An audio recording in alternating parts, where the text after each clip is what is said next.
You're listening to a Frequency Podcast Network production. The Brock and Dalby Podcast. This is the Brock and Dalby Podcast.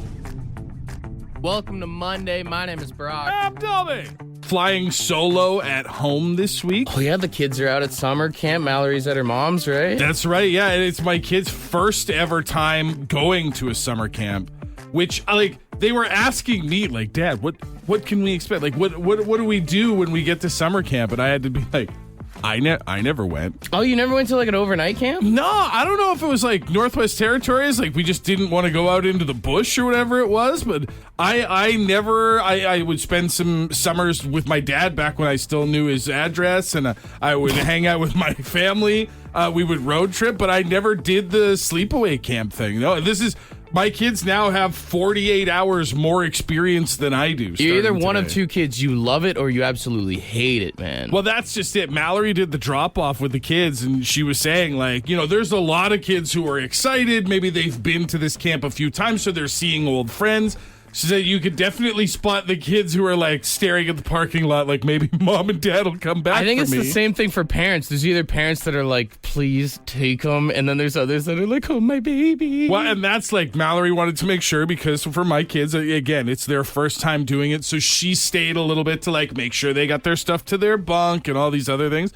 But she said other than that, the parents, you could hear the tires squealing out of the parking lot. Yeah. As they're your problem now, and drive away. As a kid, it is a cool thing because I think it was 11 the first time I did an overnight hockey camp. Oh, okay, yeah. And it was that feeling of I'm technically alone for the first time. Right. Well, yeah, and even if you think about the supervision with a lot of summer camps, it's teenagers who are running it. I didn't pack enough clothes, I remember, for this hockey camp, so I started washing my shirts in the shower and hanging them up on my bunk and stuff, spraying them with Axe body spray every day. It sounds silly, it is a little bit immature to forget to pack enough clothes, but honestly, probably better than most kids in that situation who would just do the old sniff test and fire it back on. I hated the food at the camp too, and they had a little canteen, so I remember I lived off of Sun Chips and Fruitopia that week. Nice. I would just stock up on a bag and a bottle every single day, and that was it. That's all I ate. I hated the food that they served there. Apparently they have a canteen at this place. We gave each kid $20.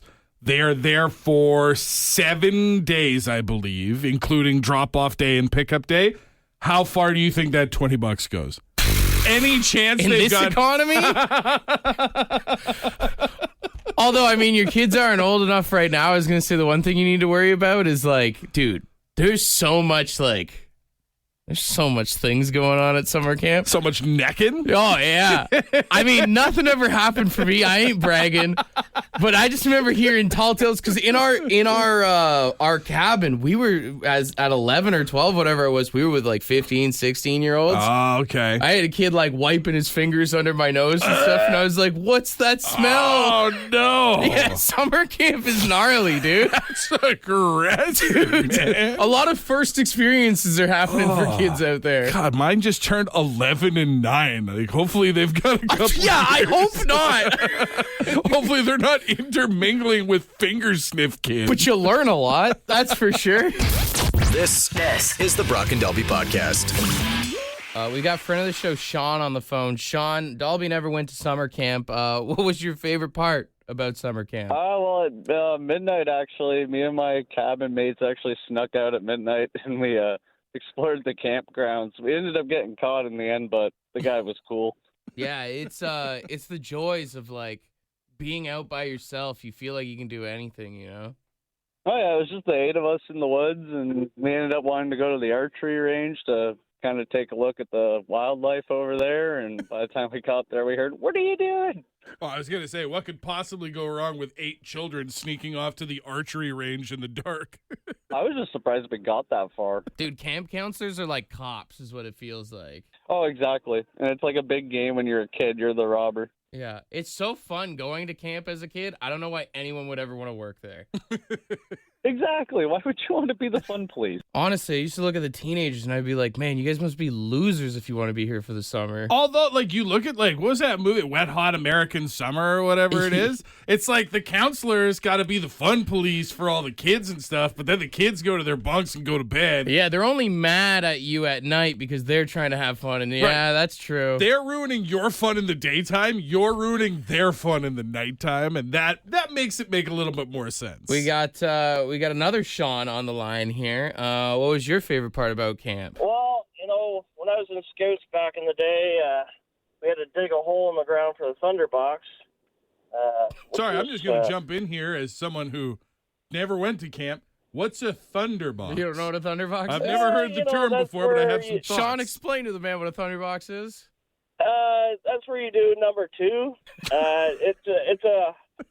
It's a box with a hole cut out on it, and you have a toilet seat on it, and then you have a can to cover up the toilet paper. It's pretty self-explanatory. Yeah, well, I mean, I thought that, but I didn't want to just make assumptions, Nope. You'd have to dig that hole, and then at the end of the week, you'd have to fill it in. That was the worst part. I will say, I cannot picture, and you know my kids, my soft-ass city kids having to take a dump in a box in the woods. I think they get backed up. I don't think either one of them could do it. It makes a man out of you. I was going to say, with a lot of the stories that we're going, a lot of people turn into men at camp. Yeah. This is one of the different directions we've gone on that.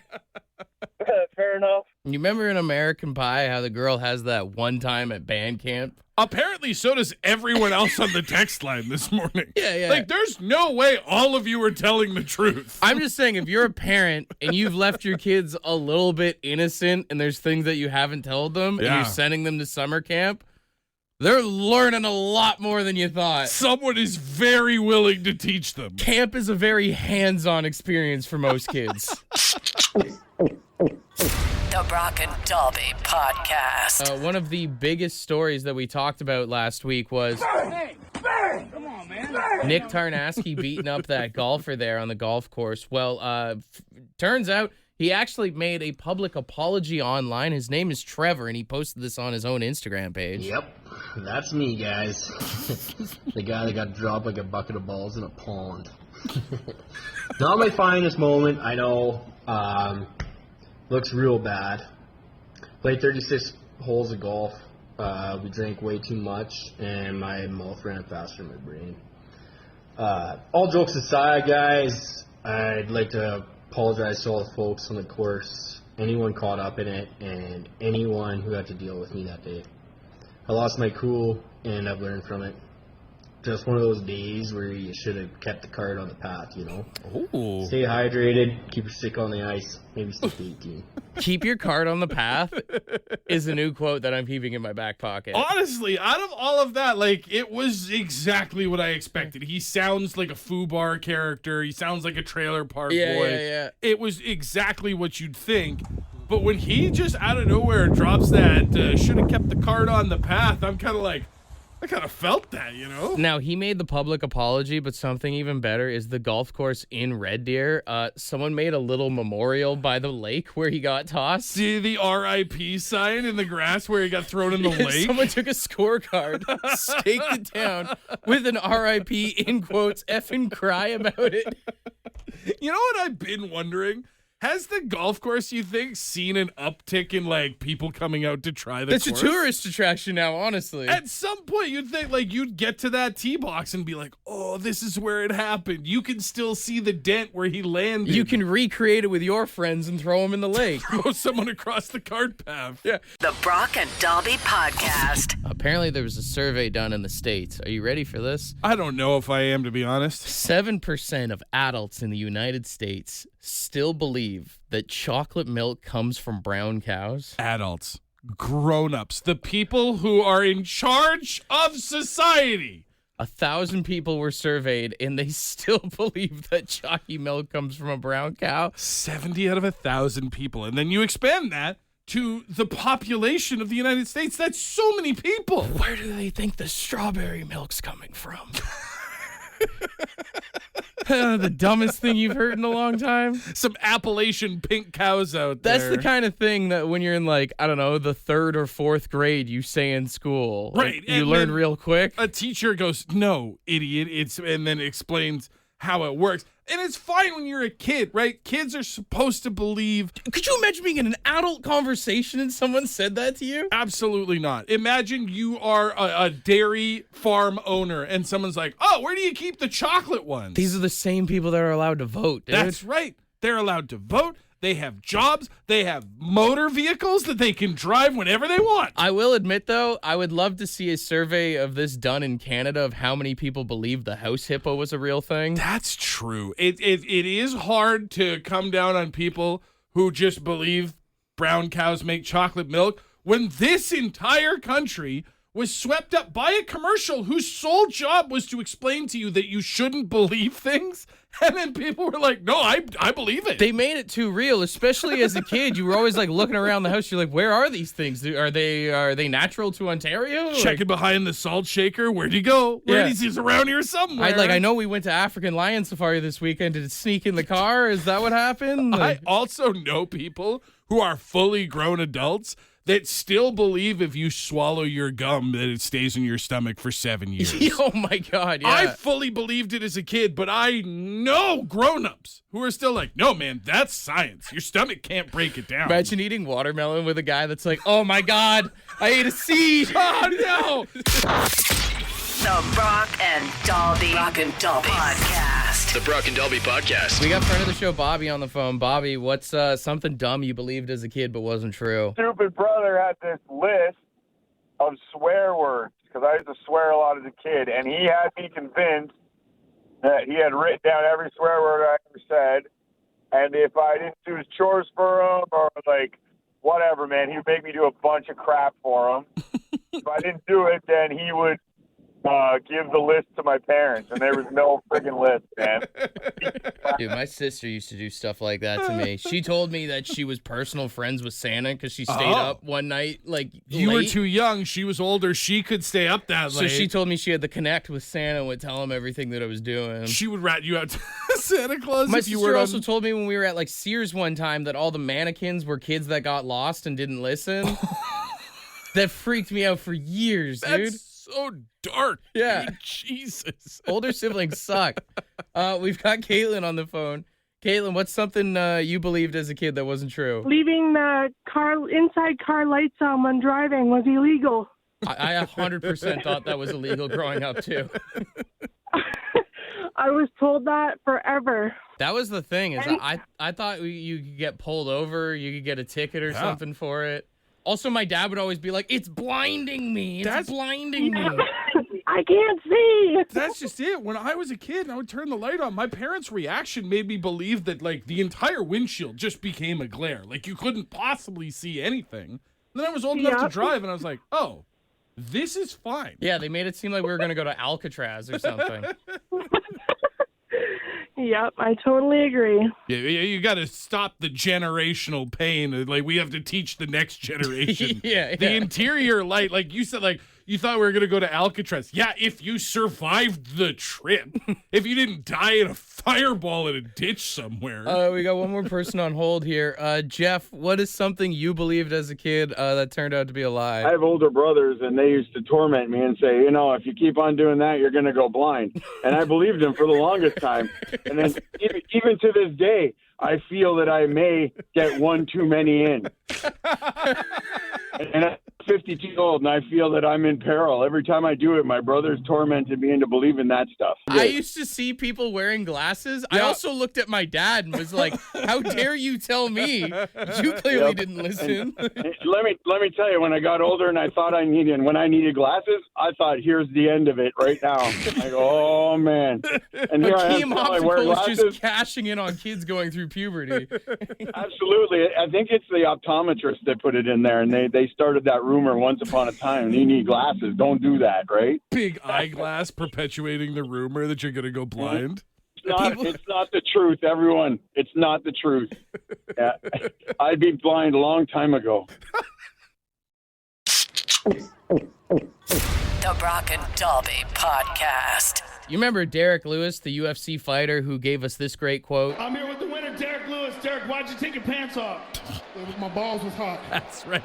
I understand. One of the most relatable quotes from a fighter of all time. He's a UFC heavyweight, right? Yeah. Well, this weekend he had another fight, caught another W, and had another fantastic quote for the ages. I've been gone for 2 weeks, so I want my wife next. It's going to be a lot of ground and pounding. Ground and pounding. His wife's standing right beside her, just with a grin. This is reminiscent of, do you remember Brock Lesnar's big speech in the Octagon? Oh, yeah. Where he was talking to them, they were like, what's coming next? And he's like, I can't remember what the beer sponsor was, but he's like, I'm going to go home and drink a different Coors kind Light, of beer because Bud Light don't pay me. I'm going to get on top of my wife. And it's like, you can't. That's the danger with asking fighters questions right after a fight is like, they're all jacked up on testosterone. The hormones are all flying. And then you're like, what are you going to do next? And you're like, ground and pound my wife. I mean, I will say it is very relatable to anybody who works like 2 weeks on, 2 weeks off, you know? If you work away from home, you know what this man's going through. The Brock and Dalby Podcast. Over the weekend, we actually finally installed one of those Ring doorbell cameras in front of our house there. Oh, you joined the modern society, eh? Dude, I was paranoid this morning when I woke up as there was like 15 different notifications from like 2 a.m. to 3:30 in the morning of someone being out front of our house. Sketchy. Just turns out it was the neighbor's cat just hanging out on our front porch all night. You might have to fine-tune some of the settings so that it's not going off for wildlife. I think I'm going to hate this thing, honestly. The thing is a lot of those things, you can change what will trade. Like when I first installed mine, I didn't set the boundaries properly. So it was technically set to go all the way across the road.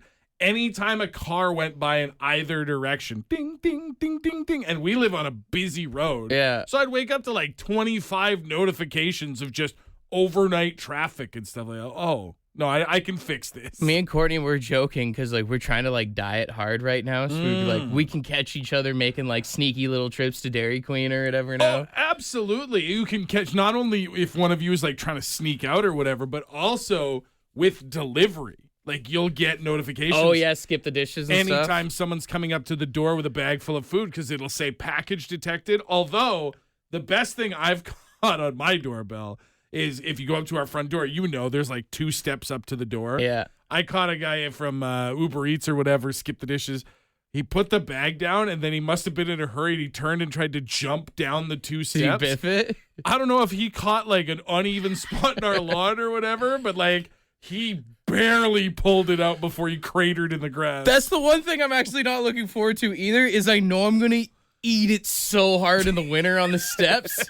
And the video is just going to last a lifetime. Brother, you're just giving yourself motivation to make sure that your front walkway, your steps, and your front porch are all well sanded, well shoveled, because otherwise, yeah, you're going to be the one that goes, whoop. This is the Brock and Dalby Podcast. Heather, you had a good story about a Ring doorbell camera? Oh, I sure did. It picked up the sound of my stepson walking down the driveway and letting one rip. No way, it picked that up? It sure did. It is clear as, yeah. Dude, how loud was the fart to pick up on the thing? That's crazy. Well, that's what I'm wondering, too. You know, it just all depends. If you had Taco Bell the night before. Man can't even fart in privacy anymore.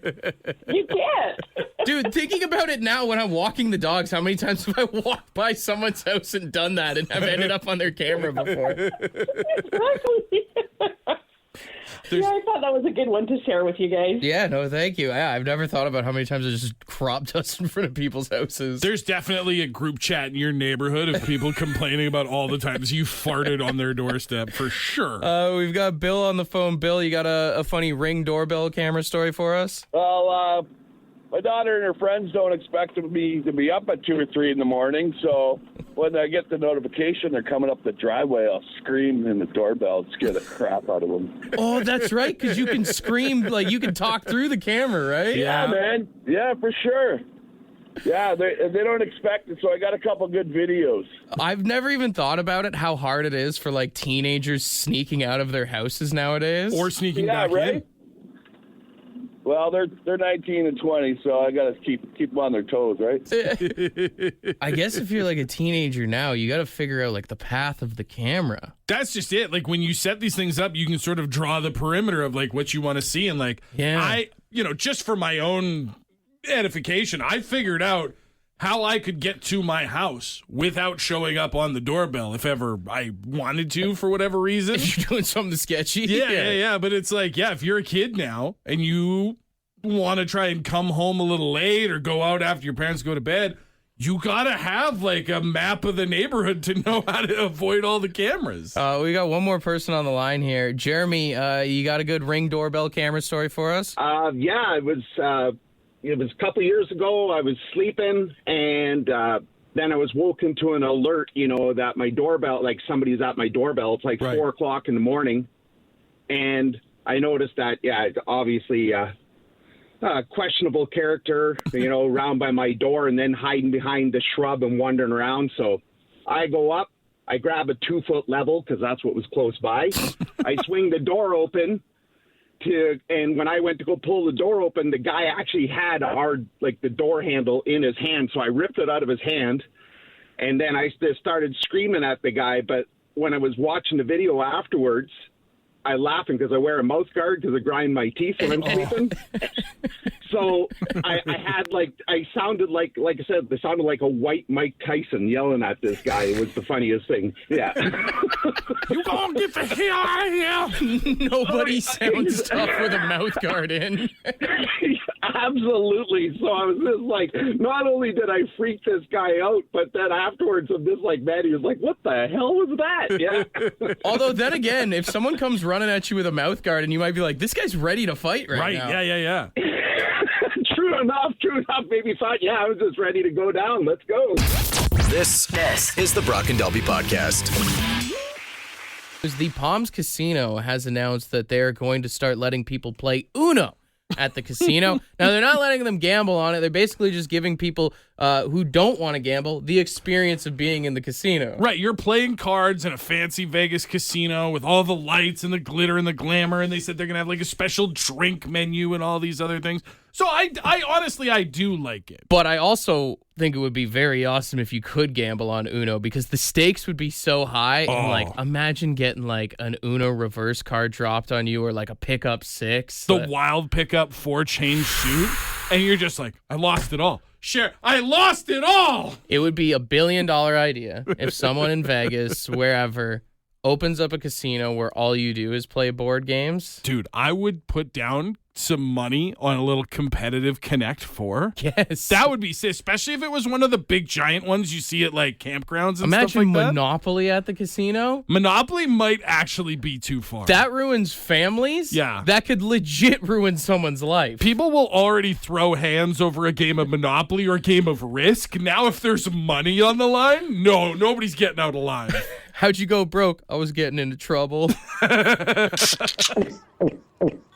The Brock and Dalby Podcast. Sports is pretty dull during the summer, but with the Blue Jays doing so well and the Home Run Derby being tonight, something to be excited about. Dude, I think outside of championship games, like playoffs, the Super Bowl, stuff like that, I think my favorite sports day of the year is the Home Run Derby. Yeah, just watching people rip dingers. It's the best thing ever. Did you hear there's like $1 million first prize for the winner today? Oh, yeah? Like, it's so funny. They said, I saw an article, I can't remember where it was, but they were like, a win in the Home Run Derby could double the salary of these players in Major League Baseball. I was like, that's crazy. It is funny. It shows as a society the small things that amuse us, just watching like 5 or 6 dudes just hit home runs for 2 hours and everyone's like, ah. Well, and the home run is so different because like the Home Run Derby is so much more exciting than anything in the NHL skills competition. For sure. Or even like NBA, like they've tried to do a bunch of stuff. NFL, the only thing that's comparable is the slam dunk contest. True. We just love to sit down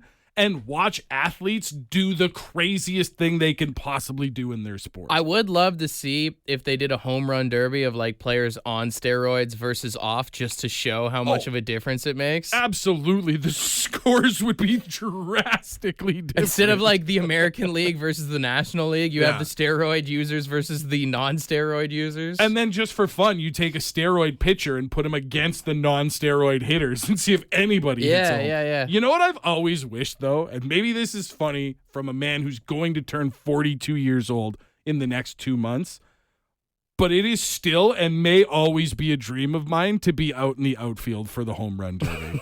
I know it's always like kids from minor league local teams running around, but I would love the chance to go shag balls at a home run derby. Yeah, until you're like the 40-year-old man who gets dinged in the head. There's always some kid on Twitter that goes viral every single year from like closing his glove too early and the ball smoking him in the face. You're not wrong. I mean, but listen, I'm already going to get roasted by the internet for being a 40-year-old man. You're going to look like you're a charity person if you're out there. I'll take it. I don't have any real major illnesses or anything, but if I can have a Make-A-Wish, let me catch one ball in a home run derby. People honestly might see you and be like, we can't make fun of that guy. See? All I'm hearing is that it's win-win. He's trying his best. The Brock and Dalby Podcast. Talking baseball. Klazuski, Campanella talking baseball. The man and Bobby Fella. All right, with the home run derby tonight, we decided we're going to play baseball all week long here. And specifically with the home run derby being tonight, we are looking for Buck Martinez impressions for $100 in Lotto Max tickets. Now, someone did win the big Lotto Max jackpot on the weekend, so we are looking at a $19 million jackpot tomorrow. No Max Millions. Our winner today, the best Buck, is going to win $100 in OLG tickets. Here's what we need our contestants to do. Swing and a drive. Get up, ball. Get out of here and go. But you have to do the voice. You got to do the swing and a drive. Get up, ball. Get out of here. Get on out of here. Get up, ball. You got to do that weird nasally voice that Buck Martinez has for us. Best Buck Martinez wins $100 in Lotto Max tickets. If you're not one of our Bucks, that does mean you are a judge. So 762-555, judge accordingly. Yes. We go to line one here. Hey, good morning. Who's this? Kevin. Kevin, are you ready to give us your Buck Martinez? Yeah. All right, here's what it sounds like. Swing and a drive. Get up, ball. Get out of here and go. All right, let's hear it, buddy.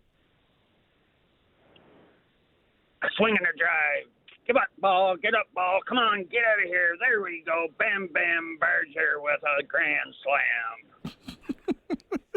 Buck Martinez on the darts there. Good job, man. Kevin. Thanks for starting it off, brother. Stay on hold. Okay, we go to line two here. Hey, good morning. Who's this? It's Angie. Angie, all right. We need you to do this for us. Swing and a drive. Get up, ball. Get out of here and go. Can you do that for us in the Buck Martinez voice? I could try. All right, let's hear it. Oh, ready? Yep. Okay. Swing and a miss. There you go, ball. Get going, and it's gone. It's the first home run that ever started with a swing and a miss. Swing and a miss, yeah. Did I miss? I did. I'm not going to lie. I think you might have missed on the whole contest here this morning. They might love me the most, so. All right, we'll keep you on hold here. All right. Swing and a miss. Nobody's nailed the voice either. Let's see if number 3 can do it. Hey, good morning. Who's this? It's Mario from Ottawa. Mario. All right, dude. We need you to save this contest here this morning. We need you to do this. Swing and a drive. Get up, ball. Get out of here and go. Can you do the Buck Martinez voice for us? Swing and a drive. Get up, ball. Get out of here. We asked so politely. We asked for one thing. We asked so politely. Do the Buck Martinez voice. Get up, ball. Get up. The whole thing. We even specifically said, you gotta do the voice. And the only person who kind of did the voice said swing and a miss home run. I think this whole contest was a swing and a miss, so I'm going to give it to her, honestly. Yeah, Angie at least made me laugh. All right. Angie, congratulations. You win by default. All right. Ding and a round of applause. First time anybody's ever won on a swing and a miss. This literally is a swing and a miss home run.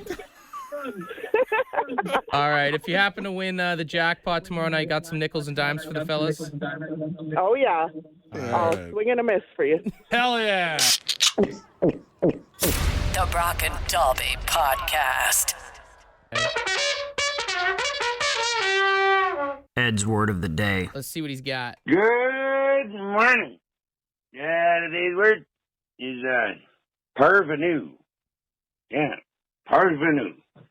It's P-A-R-V-E-N-U. Parvenu. And it's one who has recently risen into a position of power or wealth, but has not yet gained the prestige or dignity or manner associated with it.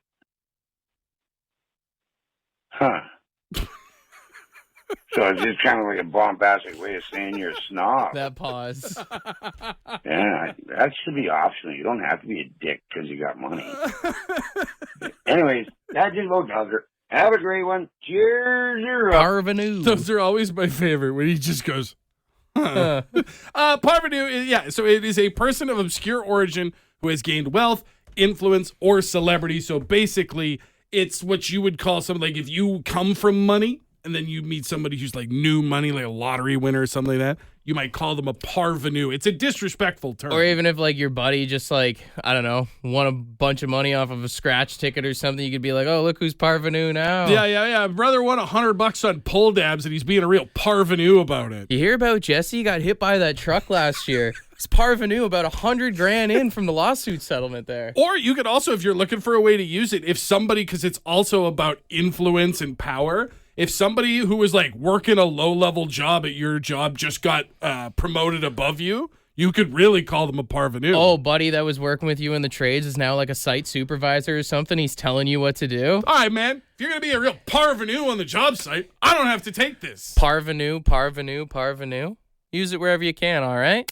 Want to be a part of the podcast? Leave a message on the Bad Line. The Bad Line is the answering machine for the Brock and Dalby Show.